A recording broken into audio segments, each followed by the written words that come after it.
Well, somebody had to ruin Christmas. It just somebody had to go out there and just destroy the day. And anyway, it was kind of an impossible thing to imagine for a second that this wasn't. Every hockey insider is the Heat miser, is what you're saying?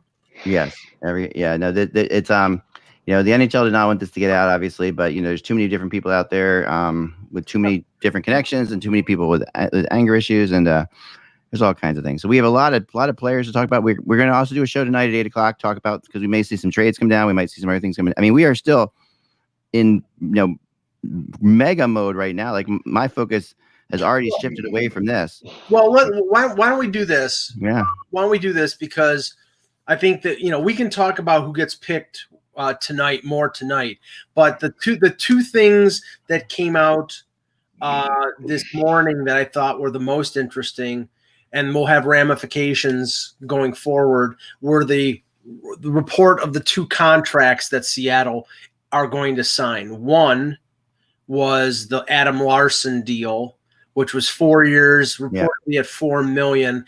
Yeah. And I haven't heard any parameters on the Oleksiak deal, but I'm assuming multi-year deal, probably for more than he made with Dallas. So the first one is Larson. And there's one other deal with Edmonton signing. Yeah. The Larson deal. This screws the Oilers big time. Hugely. Because I've been a harsh critic of Adam Larson and how good of a player he is. I think he's a 3-4 defenseman, and my argument has always been you don't trade a 3-4, you don't acquire a 3-4 defenseman for Taylor Hall. But that being said, he was a steady guy on their blue line, made $4.1 million, and had a good year this year. And he picked the right time. I mean, as always, contract year picks the right time to really lock it in his own end. So if the report is accurate that he's got 4x4, and there was a rumor that the Oilers had him locked up, or it was close to being locked up at 3.5, so Seattle gives him a $500,000 increase. Okay, look at Edmonton's defense now. Yeah, Clefbaum may be done for his career. You have Darnell Nurse, who's 1 year away from being, I believe, an unrestricted free agent. Yeah. So they're going to have to pony up big time on him. You've got Ethan Bear, a young Evan Bouchard. Broberg is not ready for the NHL. Chris Russell shouldn't be in the NHL. Yeah. Their defense is a train wreck. So, again, they're going to have to – well, what's going to happen here, Michael, is they're going to have a UFA replacement for him. I do think now, I wonder – if Edmonton really starts to go in strong for Savard now, in this circumstance. The rumor, I think, was Pierre LeBrun who reported this immediately after the report came out about Larson, said, well, they're going to reestablish talks with Tyson Barrie. Right. And the talk is Tyson Barrie $5 million times 4 years. Okay, there's only one problem, and I know this from watching him with Toronto. As great of a power play quarterback that Tyson Barrie is, and he is. He's a really good puck rusher, and he's a good power play quarterback. He's a defensive nightmare in his own zone. That's not the kind of player that they need. Larson is good in his own zone. So, exactly. And the other report is, Zach, that they're going to re-sign Mike Smith for 2 years at $2 million a pop. Yep. If he's their backup, fine. If he's their starter, you know what? I'm Connor McDavid. I'm asking out of that friggin' psycho zone in Edmonton because they're not going to get any better the way things are going. Anyway. Yep. I mean, they definitely, the overall thing I can say about what Seattle's picks have been, they have definitely gone on the cap cheap. They definitely have managed to not, play out, not make too many big signings.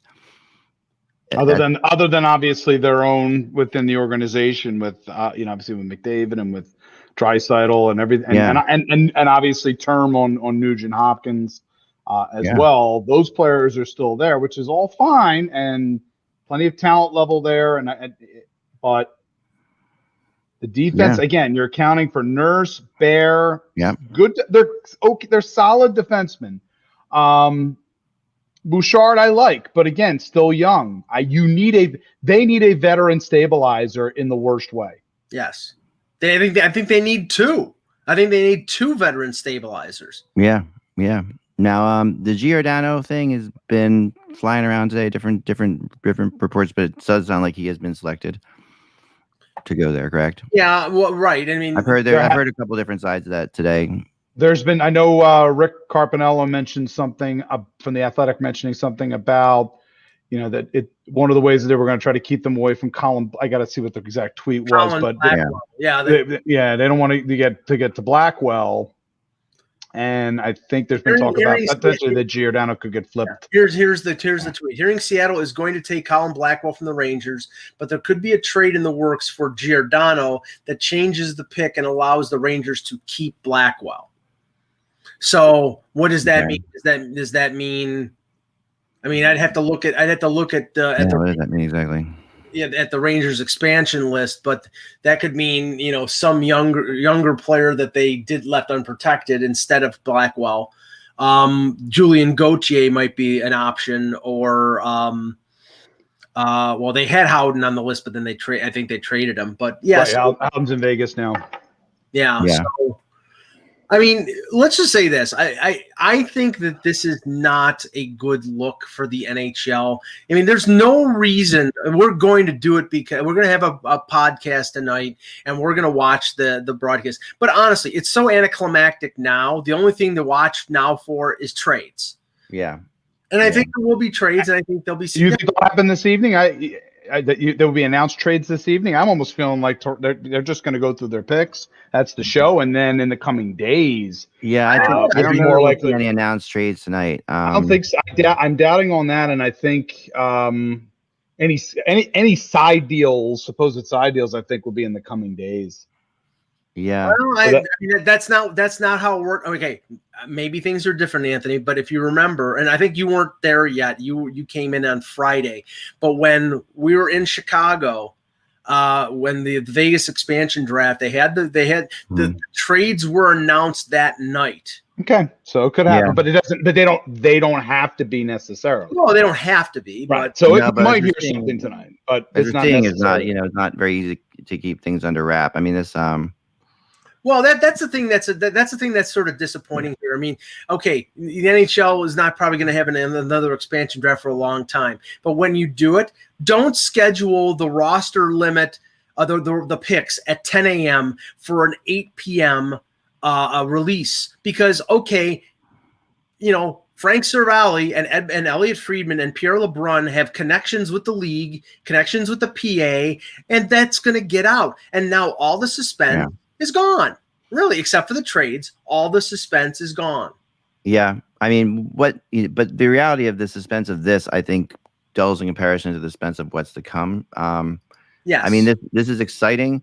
It's fun to see a new team involved and all that stuff. But the reality, the real reality here is that we are going to see an absolutely crazy draft, and we're going to see, and what happens, in the following days leading up to UFA Day a week from today.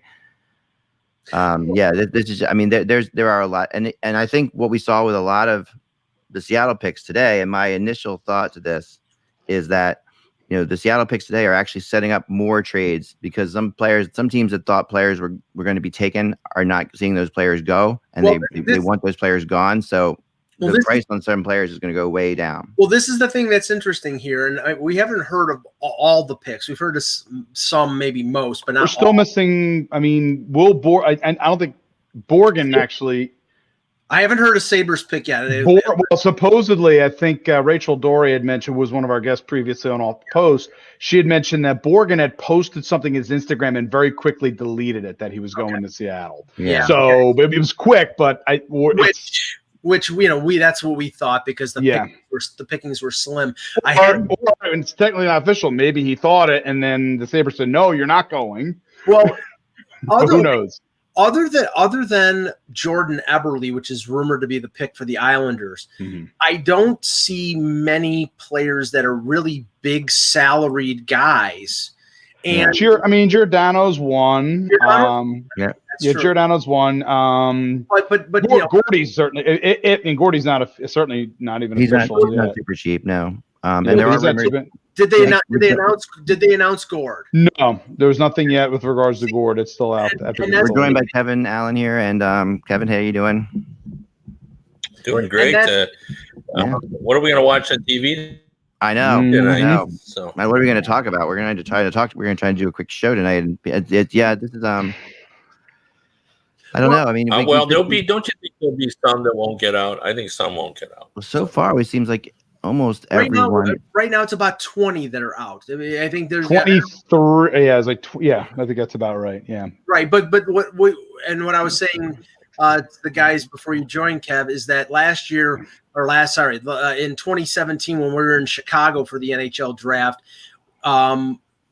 when the picks were announced in that presentation, trades were announced at that time. So these, you take this guy and you get a first round pick in this. We heard about the Alex Tuck. So I think that's going to be the suspense of what, yeah. So, I mean, I think it sounds like Eberle. It sounds like the Islanders had to give up something for them to take Eberle. Right. So they may have given up Kiefer Bellows to take Eberle or something like that. It's possible. But, yeah. I mean, and I think that's a good decision by Seattle. I think taking Eberle's, I thought it was good right from the start. He was my pick the other day. I mean, Josh Bailey's also a good player as well, but to get now Eberle and something else, if you're trying to win games now, I take Eberle. He's a pretty consistent goal scorer. Yeah. So. Yeah, and he's got class. He's got pull. I mean, there's nothing. I mean, I do think we're going to see, because of all the players that we're hearing taken so far, Kevin, I think we will see some trades, because there are some guys who teams I think we're expecting to be taken that aren't. Yeah, what they were hoping they would. Right, they were hoping would be taken, but weren't. The best way to. Yeah. Yeah, I'm. What's clear to me thus far, and with the picks that I've seen, and I haven't seen them all. I've actually been out somewhere, but Ron Francis is sticking to what he said publicly, which was he wanted to make sure that he used his salary cap advantage wisely. And I think that is why he didn't get involved in Gary Price. I think that's why he didn't get involved in Tarasenko. And I think there's some other players he could have taken as well, because I think he's going to pick and choose and be very careful on more expensive players that he takes. That was the point that I was making, just as you joined, Kev, is the fact that we know that Seattle has to get to 60% of the cap in the expansion draft, or maybe you interpret it on expansion draft day. That's why the two contracts that they signed, still don't know the amount of the Alexiak signing, but they reportedly have signed Adam Larson to a 4-year deal. The only moneyed players so far that I see that they've picked have been Giordano and Eberle, and between them, that's about $12 million in cap space. They have to get to around $50 million in cap space to reach that 60% threshold. So, that's a lot. That's a lot of dollars. And not really, not mathematically. They have 31 players, and they got to get to 48. That's an average of less than $2 million a player. So they won't have any trouble getting to that. Well, Zach McMillan, who's our Columbus blogger in the chat, is posting the names. Donskoy makes $3.8 million, so there's another guy.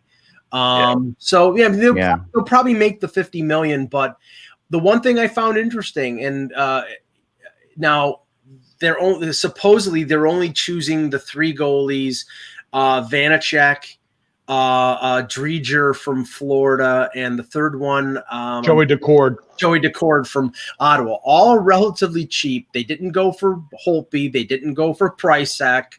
How about not going for Kakinen? I mean, that really kind of sucked me. Well, they like Soucy better. That's what I heard too. And I talked to a couple of GMs who thought, even though that's a tough call, that they like Soucy quite a bit. Yeah. I don't think that was a case of them saying no to a goalie. It was a case of them saying yes to the defenseman, and it was. Yeah. I don't think it was an easy call. I think the biggest stunner is that they didn't take Jake Bean. They took Morgan Geekie. Yeah, over Jake that's a big stunner. I agree with you on that. But they did take Hayden Fleury over from Anaheim, which is a former Francis first round. So that's if you also have Dunn, and you got to remember as well in terms of the profile, the profile of the defense and how you want to set things up.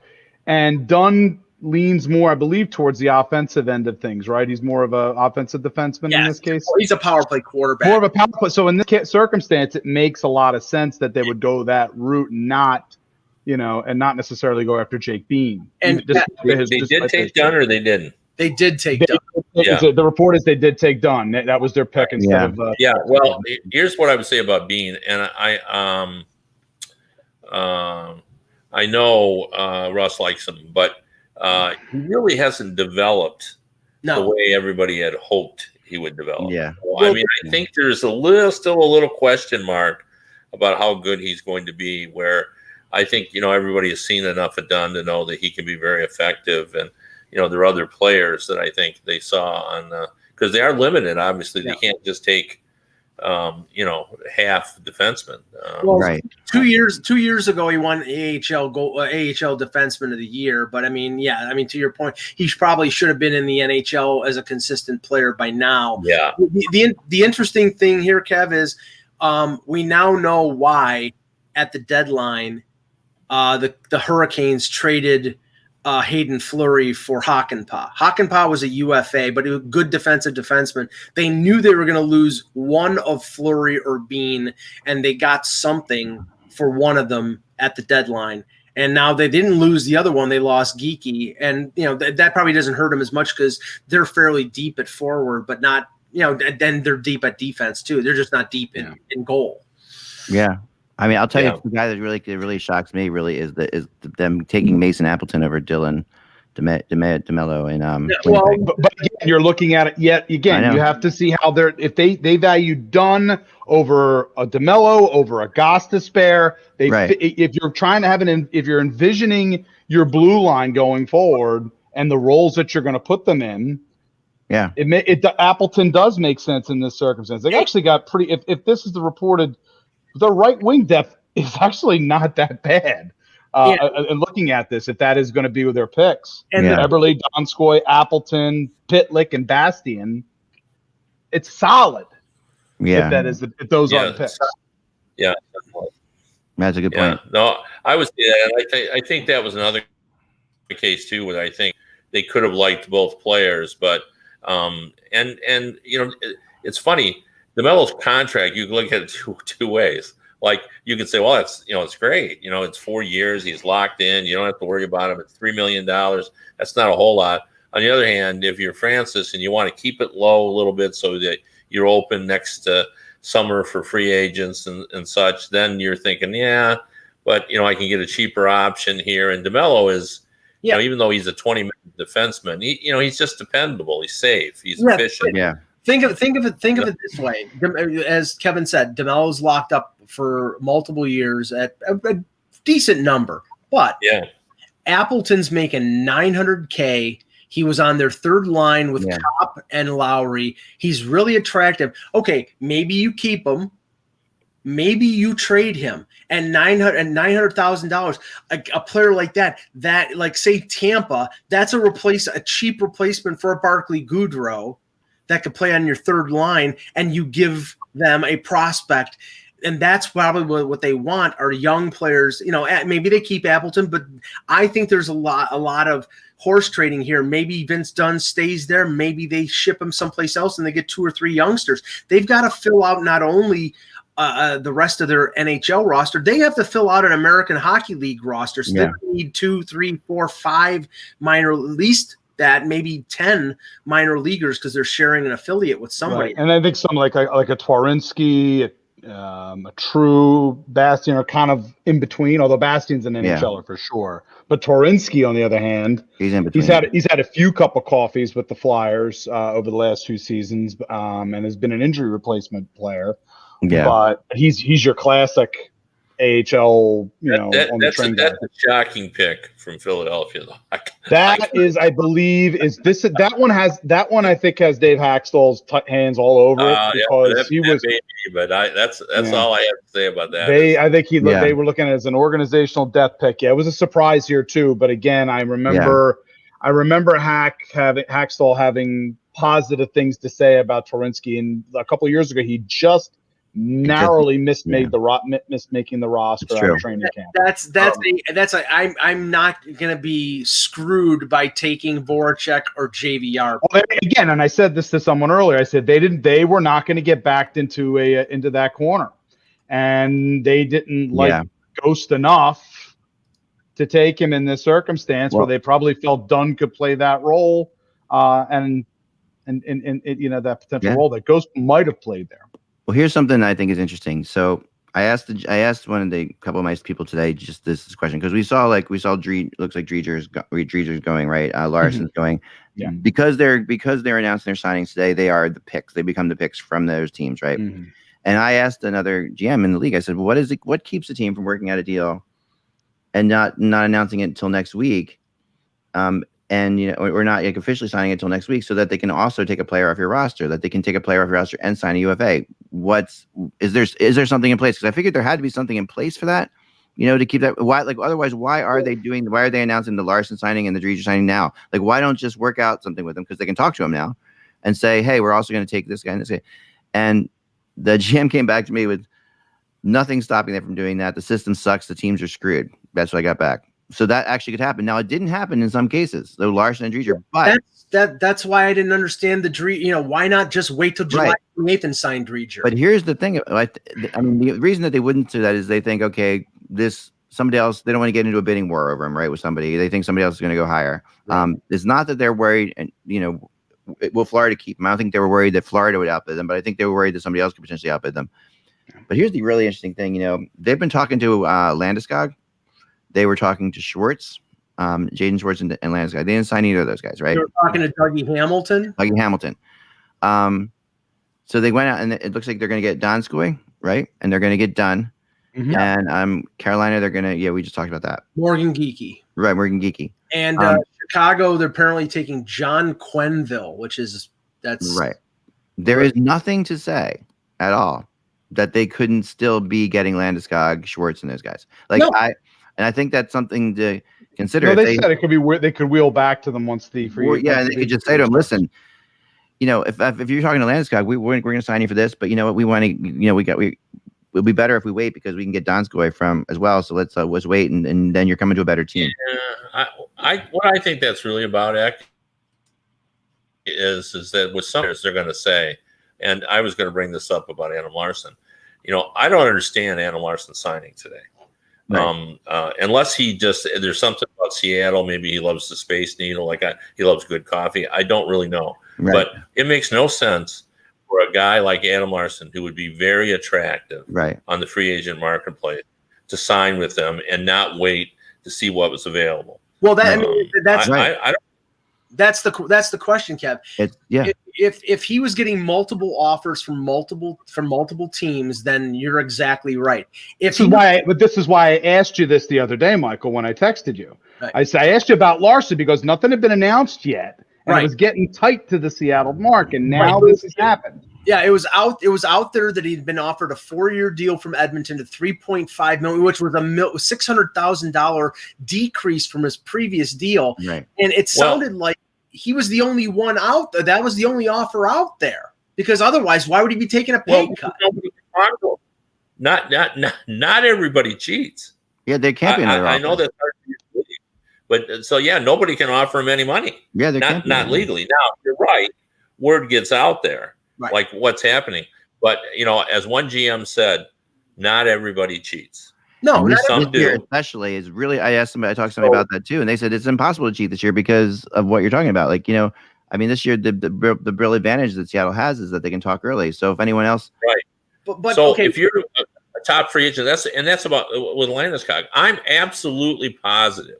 Right. That Landeskog said, I'm not against coming to Seattle. However, if I'm all this way, I'm going to talk to everybody. Right. I'm not going to just talk to you. Right. So I'm shocked that Larson did not at least do the same thing, because I do think there would have been multiple teams interested in him. But I do wonder whether or not they were going to feed. I think what Seattle's doing here is that he's going to be he is in a definite future situation here. Whereas I wonder if some of the other teams who were speaking to him, maybe he was looking at more of a second pair, lesser role, and that Seattle may have offered him and say, hey, we're not only going to give you this, but you're going to be one of our early bedrocks going forward. And I was attracted to him. Well, but Adam Larson is the kind of guy it doesn't matter whether he's a first or second pairing guy. He's going to do what he does. He's not a guy looking to get on power play. Right. He's not a guy. He's going to hit you. He's going to block your shots. The thing about him is money. Like, I don't think he could have gotten 5.5, but could he have gotten 5 from somebody? I don't know. Listen, once we get to Michael, you know how it is. Once you get to free open market, Kevin's right. Anything can happen at that point. Right, and or at least get 5 years. Right. How about 5 years, 4.5? Well, he is. I think he's 31, so I don't know if anybody wants to give a defenseman who. Is he? I thought he was. Is he 29? I thought is he definitely 30? I thought he was 29. He's 29. Okay, let me double check. I thought he was 31, but no. Kevin, you're right. Not everybody cheats, but enough people are out there. I mean, how many months do we go back where you're hearing, well, Zach Hyman's going to get 5-6 years at 5.5 to 6 million. I mean, that's speculation, but that's based on something. And his agent probably is getting feelers from people out there. It's based on the comparables that they all have to do, before they even start. So that, back when I called a bunch of agents when I was having a hard time figuring out, and I'd say, what kind of comparables do you have for this guy? And, he would say, at least let me look. And, 15 minutes later, he'd say, well, these 3 guys. So it's looking like this, and this, so. Right. Larson's 28. He turns 29 on November 12th. And I thought, he had a better defensive year than he has in the past, but 4 goals, 6 assists in 56 games. So he's not a point guy. He's a you don't even discuss points with that. He's a stay-at-home defenseman, right-hand shot. The shutdown guy. He blocks shots. He hits. Yeah. He's dependable. He's safe, and that's why I'm saying, like, normally I would say yes. You're going to talk about what's my role going to be, but with him, what he's going to do. He's going to play 20-some minutes and all that kind of stuff. So I just don't get why he did. Now, like I said, maybe this is what he wants to do. Maybe this is, and I fully support that. But I'm surprised that he just didn't see, because he could always go back there. But maybe Seattle said, hey, either we sign you now or we're moving on. So I don't know. It just seemed a little strange, especially. And he this didn't hit it out of the park. He didn't hit it out of the park. No, he didn't. And this is the thing that I question, Kevin. I just put that up as a little bit of a joke, what somebody put up in the chat. But okay, if you believe that Edmonton is a legitimate Stanley Cup contender, then why, if you're Adam Larson, are you leaving? And based on what's going on with them right now, I think they're taking steps back away from being a legitimate contender because they've lost Clefbaum to injury. Now they've lost Larson in free agency. Their defense, I think, is a shambles. And the speculation today is that they're re-signing Mike Smith. If Mike Smith is their backup, okay, that's what it'll be, Mike. He's not. Well, I would hope so, but based on what I would hope that Ken Holland, being the intelligent hockey man that he is, would be buying out Mikko Koskinen, and that Mike Smith at 39 years old is your backup for a legitimate number 1 starter goaltender. Because I think that they proved that they can't win with what has been going on before, but I haven't seen it yet, so I have to wait to see how it unfolds. Well, I mean, that's the thing right now is it's way too soon to make a judgment on Edmonton right now because they do grab a ton of cap space by losing Larson. I mean, it gives them more cap space that they already have. They already had cap space on top of it. They've got some interesting moves coming up. They're going to make they've got some players coming up that they like. They're going to be aggressive, I believe. They know that they've got to be aggressive. They know that they have this Stanley Cup contending offense and nothing else. And I fully believe that that they will be aggressive as that goes along. So I think it's too early to judge based on what we see now. Normally I would agree with you, Eklund, but I don't think it's too early to say that they've made a mistake, that they've lost Adam Larson. Like he was one of the good things on Edmonton. I do agree with that. I was surprised to see him unprotected. Right? Bad. Like, are you going to do better with that $4 million than Adam Larson. So maybe Adam Larson's just. I mean, is it very possible that Adam Larson just hated playing in Edmonton? Like the reality is that he I mean, think about Adam Larson's time in Edmonton. It started off being that being the brunt of the joke of the trade, right? Like he was the guy that they got for Taylor Hall. And he's had to live up to that the entire time he's been there. And just to answer this, because Davey in the chat saying Hyman to Edmonton, which has been a consistent rumor. Okay, if that happens, so now you're talking about 12.5 for McDavid, money well spent. 8.5 for Draisaitl, bargain. 5.1 for Nugent Hopkins, and if you're talking $5 to $6 million on Hyman, then you're getting into Toronto territory where you're spending 30 plus, 35-40% of the cap on 4 forwards. What are you going to do to spend on your defense and on your goaltending? You have to be well rounded to win in this league, and they're not going to be. It's not quite Toronto territory because Toronto's like 33 million for 3 players or whatever, and this is like 30. This is 30 million for 5. Yeah, I agree. You're definitely talking about. I mean, it's no question that they're going to have issues there for sure. 30 million for 4. For 4. Yeah, this is awesome. I did want to. Let me just bring up one thing because I thought it was really funny. I saw it on Twitter earlier today, and have they figured out who the Red Wings guy is yet? No, that was one that has not been reported yet. I saw High Rose, or how people pronounce it, but somebody tweeted out that Yzerman versus the closed shop Steve Yzerman versus the relentless Pierre LeBrun, who will win. I thought was hilarious. No, you're right. You're right. The immovable object and the irresistible force, right? Yeah, right, exactly. Yeah. And we took a long time to get the Eberle story out of Lou and on the island too. Now, I want to Kevin this because if the Eberle situation is the case, now all of a sudden Lou has 17 million in cap space. And okay, I think Eberle is a significant loss up front because he does score in the playoffs and he's a consistent forward. And they've lost with Letty on, but now he's got maneuverability. He's got some operating room. Does this mean they go after Seth Jones if he's even if he's a 1-year guy? Do they go Suter and Parise? I mean, there's a number of options that Lou has now with that cap space. Yeah, and it's always hard to read, Lou. Yeah. I will say that you're pretty safe in concluding that Zach Parise is on his horizon. And I would assume one thing I would bring up that I'm actually a little surprised at in every reporting that I've seen and from asking around the league, even though we all assume that Lou will go after Tarasenko, when I've seen people that said the teams who have inquired about him, I never see the Islanders. Yeah, me too. Now, Lou's a little secretive, that it could be, but I wonder if Lou, just for whatever reason, has decided Tarasenko's not his guy. Because there are the other likely suspects have been linked.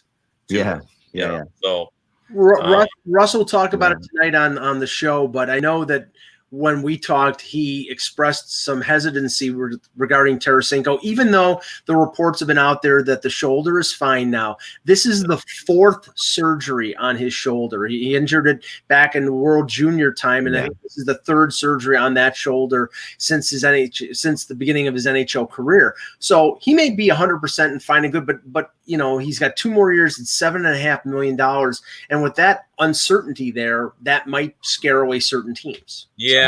Well, the only thing is it depends on how you phrase that. You would say he's got 2 years left, as if that's a long time. But I would say that's my point too. Yeah, on him. He only has 2 years. And I'm sure you might get St. Louis on the right kind of deal to keep at least $1.5 million or so. So that's why I think he is attractive. Is they only has 2 years left.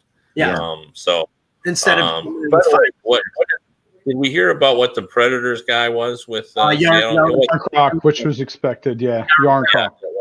Yeah. So Yeah. Now I think the Predators skirted that one by not losing Colton Sissons. I think that they got a little bit lucky there. yeah. I think Sissons is way more valuable. I think the term scared him away. Jan Krok, I think, only has a couple Yeah. of things where actually, the Predators sort of view all those guys the same.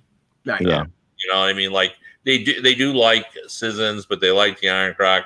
And I think their feeling was, we're going to lose one of those guys, but we got 3 or 4 of those guys. See, Yeah. You know, guys who are not, who are good, but they're not exceptional. This is why I love covering the Leafs and I love the Toronto market, because everybody's got an opinion, and no matter what the organization does, they're wrong, even if they're right. They protected Justin Hall. People were saying, why do you protect a 29-year-old defenseman? Well, because he's your only right-hand shot defenseman, and he's playing on your second pair, and he plays well with Jake Muzzin. That's why. He's on your shutdown pairing. If they lose Travis Dermott, they have guys to replace Travis Dermott. So they make the trade for Jared McCann, knowing that Seattle may want Jared McCann. Why? To protect Kerfoot.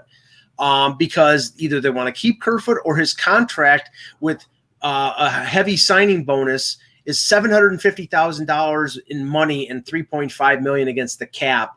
But they're wrong to do that because, they lose Jared McCann. Well, they didn't really lose Jared McCann. They rented him for 3 days. They lost Philip Hallander and a 7th-round pick in the expansion draft. That doesn't sound like a big loss to me in an expansion draft. That sounds like Kyle Dubas actually doing a good job.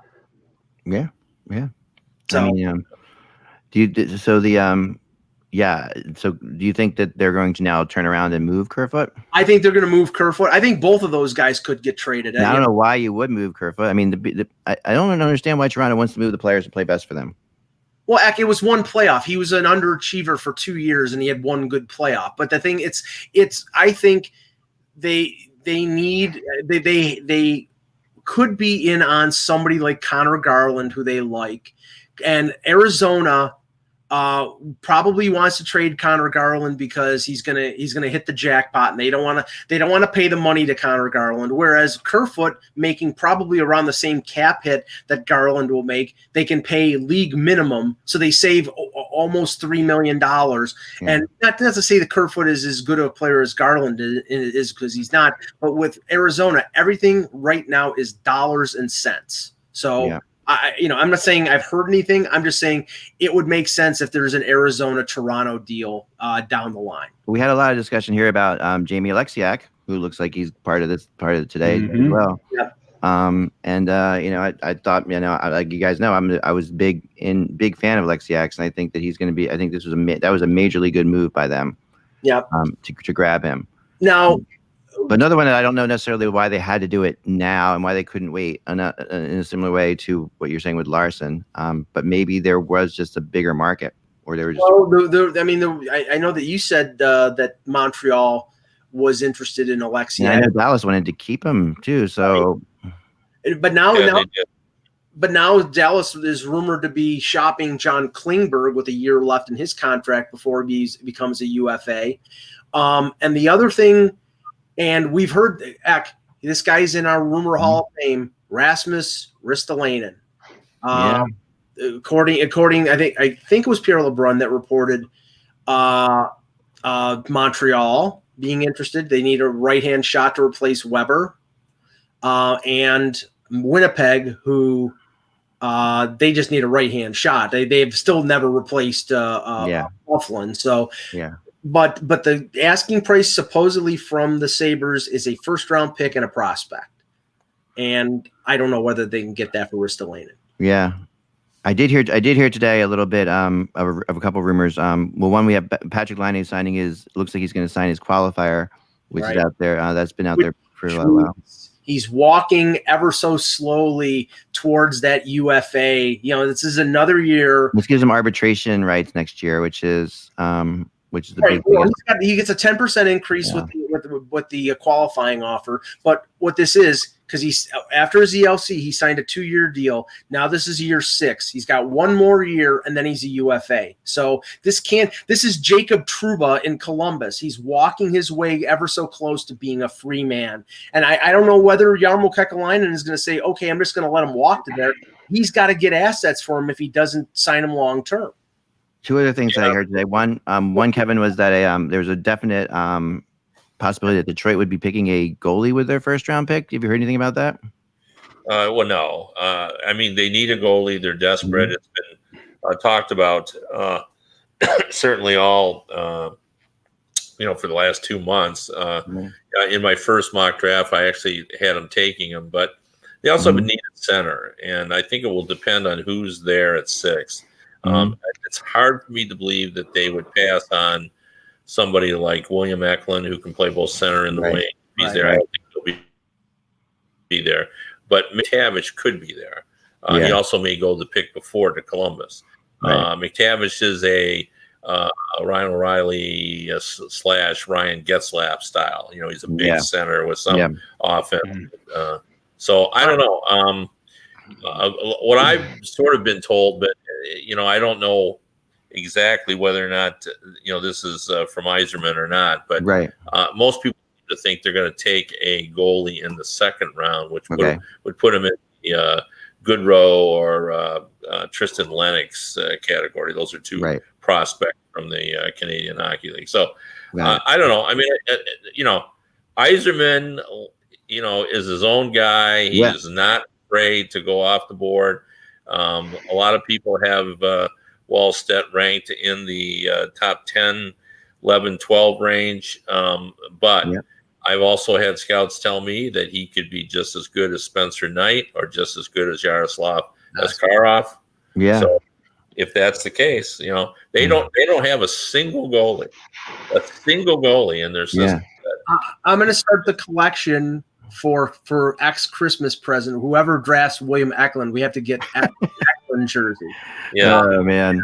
Now, the other rumor that I heard was that the Ottawa Senators talking to Buffalo about Reinhart, and the possibility of the Ottawa Senators first round pick going to Buffalo for Reinhart.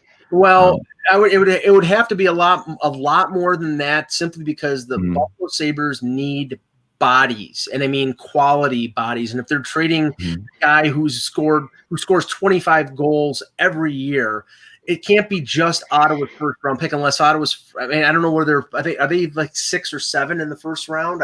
They're relatively high. Yeah, but relatively high. Pretty good pick. A pretty good pick. I mean, yeah, if it's in the top. Yeah, but Reinhart was the 2nd pick, right? Yeah, 2nd overall pick. Yeah. Yeah. And he put in a bunch of goals last year, and obviously other teams want him too. But Ottawa apparently really likes him a lot. Yeah. Now Ottawa's in the division too. That's a really tough thing for Buffalo to necessarily do. And that's why Ottawa's picking 10th. Okay, they would have to. You'd have to get a Formanton or a Batherson or so. They have such a wealth of young forwards that they have to give up one of them in a deal for Reinhart. Which I think they could. I don't think they would have a problem doing that. And they also, what else they have? A lot of good young goalies in Ottawa. Like Ottawa is now they've lost a core. I know they lost one, but they were able to lose that guy because I mean their AHL guy was like one of the goalies of the year in the AHL last year. They really have just beyond the fact that they've got Matt Murray there obviously, but they have 2 or 3 young goalies. I mean, they draft goalies all the time. The Senators, they have Gustafsson he's probably the guy who's the backup. He's a backup. Yep. And then they've got 2 other guys I was told today. Yeah. That they really like above the guy they lost. Above the guy they lost. So Kev, let me ask you the question because go ahead. Yeah, I just want to bring this up because Eck was talking about away from expansion. I think this is important. I was told yesterday by a GM that Linus Ullmark is going back to Buffalo. Yeah, he's pretty confident of that. Yeah, that makes sense. That probably means he's getting paid significant money because they have a lot of cap space, and really they have nobody right now. They have Carter Hutton is a UFA, Luukkonen's injured. They need Ullmark badly, and now a couple things here. One, Kev, John Shannon reported yesterday, and a lot of people followed suit, that the NHL will be releasing their schedule tomorrow at 6 p.m. And from the reports, it includes a 2-week window, but they're not saying it's an Olympic window because they still don't know about the Olympics. And if they don't go, then they would fill in the spots with games. Now, this is the thing. This is not COVID. This is not like, well, we're canceling games because of infection. If people go out and buy tickets for a game on February 25th and all of a sudden the NHL moves the game to February 11th, they might not be able to go to that game. Now, aren't they concerned about people actually buying tickets for these games? Yeah. Well, I'm sure they are concerned about it, but they really don't have any options. Yeah. The promise made in a CBA, and yeah. They're just trying to play it out and see what happens. And I've been really pro Olympic participation because the players like it. It's a much bigger stage than we have in our league for hockey to get recognized. But when you see what's going on now with the summer games, and we don't have any reason to believe it won't still be like that, in winter. Like, do you really want to send your guys over there? Right. If they have another kind of outbreak and then they bring it back, and we've seen what happens with that. So there's reasons not to go. So there's a reason not to go. I saw a report yesterday, Kevin, that said, and we're 2 days away from the opening ceremonies, that there are still officials in Japan that are saying we should cancel the Olympics, and this is 48 hours before the opening ceremonies. So once it starts, I don't think they can stop it, but I don't know.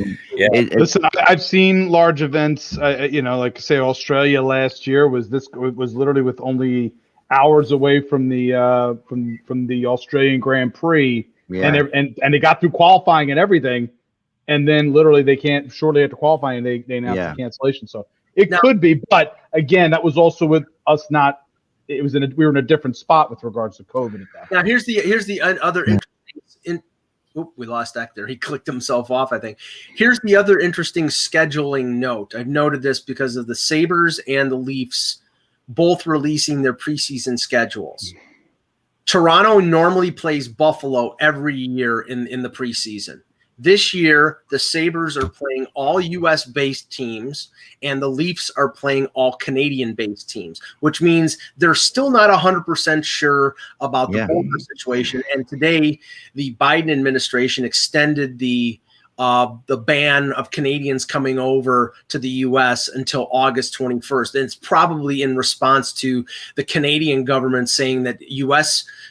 Citizens who, even if they're vaccinated, have to have a COVID test to go across the border. So, they're going back to the same divisions, but right now there's still some questions about whether the middle of October there's going to be free reign to go back and forth. Well, I think that's going to be good. That's the way things have been for a while, right? I mean, that's where we are. I mean, I think with the Olympics, you might have a structure of early games here for the Canadian teams and have the bulk of have a pseudo North Division setup, maybe not as a divisional setup, but a scheduling of games until a time where they feel that they will be in the all clear. There's only one problem with that. It works in the Pacific Division and it works in the Atlantic Division where you have 3 Canadian teams, but a team like Winnipeg, they play a grand total of 12 games against the teams in Canada. 2 home and away against the 6 other teams. That's 1 month. If things haven't changed by the 1st of November, they've exhausted that option there, Anthony. So I wonder if they have sort of, again, almost kind of like sort of a pseudo, like the AHL, like the West, like out West for the AHL. An imbalanced schedule that they can't do that. I mean, they can't do imbalance, but they can figure out a way. It's something not completely along those lines. Toronto plays Hamilton 6,000 times during an AHL season. They can't do that in the NHL. There's a formula. You play everybody in your division 4 times. True. I'm brainstorming ways to adapt to the situation. I'm not saying that's the way it's going to go. That's just a point. So our buddy John Shannon has reported that, in addition to Larson and Drager, the Kraken have signed 3 more free agents. Now, if that's the case, we know the list of these guys that are out there, right? As I see it, how many free agents are on that list right now? Well, tons. So I mean, that have been taken so far. No, that haven't taken. That we know. Like we know Larson Drager, but who else? What are the other UFAs that are going to be? Well, I'm talking about the UFAs that have been signed today. They're part of that are being taken basically from protection. But okay, he said free agents. He didn't say unrestricted free agents. Vince Dunn was an RFA, so they could have signed Vince Dunn. Okay. Some of those players that he's mentioning the reason why they were picked is because they had some kind of agreement in place. So that might be what he means. I mean, it might be, but could this mean that the Detroit player we don't know about is a UFA? Maybe possible. Because it seems like to me, it seems like we don't. You get the impression that he's talking about UFAs here. Like he's not just talking about. Yeah, there are a lot of UFAs that are just. Like you look at Detroit's UFAs of Filppula, he can still play. You could get him cheap. I'm not saying that this is what guy or Darren Helm. There's a lot of guys like that it could just be, role players that are UFAs. Yeah, hell, he could mean I'm gonna sign Kaprizov to an offer sheet because he's got all of his draft picks for 2022. He could do that, but more than likely it's one of the RFAs he already took, or maybe a European free agent or something like that. We'll see. We'll find out. Yeah, there's gonna be something else there, I think, for sure. But that to me is kind of interesting. There were rumors yesterday of are we going to see any offer sheets this year? We always talk about that. We'll get into it more, I'm sure, as it goes along here. But we are starting to hear that there could be a few, and it seems like a really hard year to do it.